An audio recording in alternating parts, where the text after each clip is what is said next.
कौन है? एक अजीब सी आवाज ने बिस्तर पर सोई गुंजन को झकझोर कर रख दिया। गुंजन हिम्मत बटोर कर खिड़की के पास गई। उसने धीरे से खिड़की खोलकर देखा, पर बाहर कोई नहीं था। लेकिन जैसे ही वो खिड़की बंद करने लगती है, उसे आंगन में कोई काली परछाई दिखी। कौन है वहां?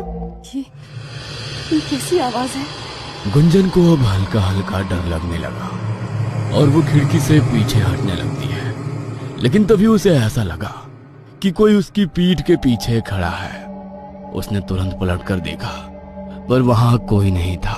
माँ, माँ, माँ! गुंजन की चीखें सुनकर सारे घर वाले जाग गए और सब गुंजन के कमरे की तरफ भागे। क्या हुआ गुंजन? तू ऐसे क्यों चीख रही है? सब ठीक तो है ना? माँ, वहां कोई था। उसने मुझे देखा और रोने की आवाज, वो रोने की आवाज, वो क्या? ये क्या कह रही है तू? रुक, मुझे देखने दे। निर्मला ने गुंजन के कमरे की अच्छी तरह से छानबीन की। उसने खिड़की खोलकर बाहर देखा तो बाहर भी कोई नहीं था। कोई तो नहीं है रे, तुझे कुछ वहम हुआ है। और मैंने तुझे कितनी बार समझाया है कि रात में खिड़की बंद रखा कर, पर तू है कि सुनती ही नहीं है। नहीं माँ, मैं कह रही हूँ कोई था यहाँ। आप मेरा यकीन करो। गुंजन को इस कदर परेशान देखकर अब निर्मला को भी कुछ अजीब लग रहा था। उसने गुंजन के सर पर हाथ फेरते हुए कहा, देख गुंजन, तेरा 5वां महीना चल रहा है और प्रेगनेंसी के वक्त ऐसे वहम अक्सर होते हैं। तू डर मत, देख हम सब यही हैं, सब ठीक है। तू सो जा। माँ, आप यहीं रुको। आप कहाँ जा रही हैं? नहीं, मैं कहीं नहीं जा रही गुंजन, तू सो जा। आज मैं यहाँ तेरे कमरे में तेरे साथ ही सोऊंगी और कल से तुझे वैसे भी डरने की जरूरत नहीं है। कल अभिजीत आ जाएगा। क्या वो वापस आ रहे हैं? हाँ, आज ही उसके बाबूजी ने उससे बात की थी। अब जब तक तुम दोनों का बच्चा इस दुनिया में नहीं आ जाता, अभिजीत यहीं तेरे साथ रहेगा। निर्मला की बातों ने अब गुंजन को तसल्ली दे दी थी, क्योंकि पिछले 5 महीनों में अभिजीत मुश्किल से 4 बार उससे मिलने आया था। और अब जैसे जैसे वक्त गुजर रहा था, गुंजन को अभिजीत की सबसे ज्यादा जरूरत थी। पर काम के चलते अभिजीत को वक्त ही इतना नहीं मिलता कि वो घर आ सके। पर अब गुंजन ने सुना कि अभिजीत घर आ रहा है, तब उसकी जान में जान आई। अगले दिन सुबह से ही गुंजन दरवाजे पर टकटकी लगाए अभिजीत की राह देख रही थी। गुंजन, अंदर आजा, बाहर बहुत ठंड है। अभिजीत को आने में वक्त है अभी। नहीं माँ, मैं यहीं रहकर उनका इंतजार करूंगी। निर्मला ने मुस्कुराते हुए अपने पति की तरफ देखकर कहा, आप ही कुछ कहिए इसे, मेरी तो सुनती ही नहीं है। पागलों की तरह दरवाजे के पास बैठकर उसका इंतजार कर रही है। सब आपस में बातें कर ही रहे थे कि तभी किसी ने दरवाजा खटखटाया। अरे देखो कौन है, लगता है अभिजीत आया है।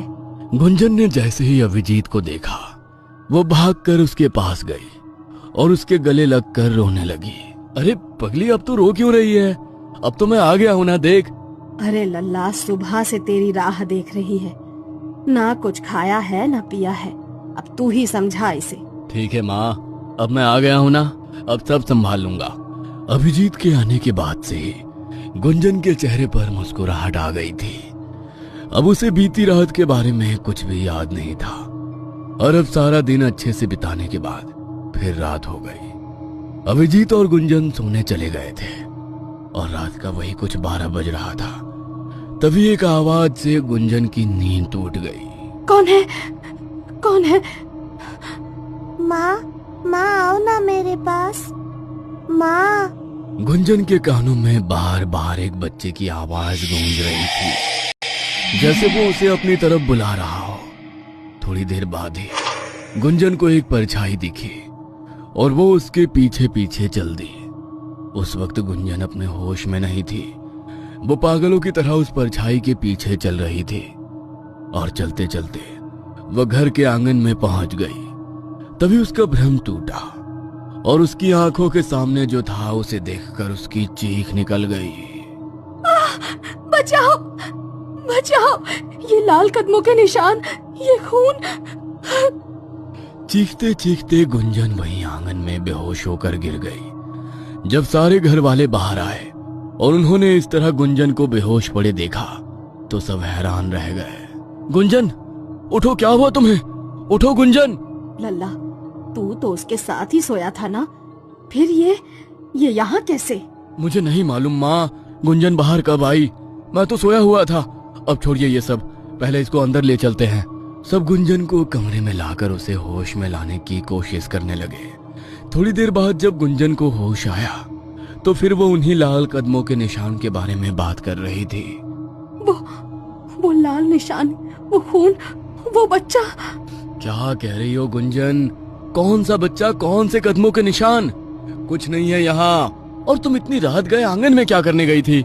मैं वो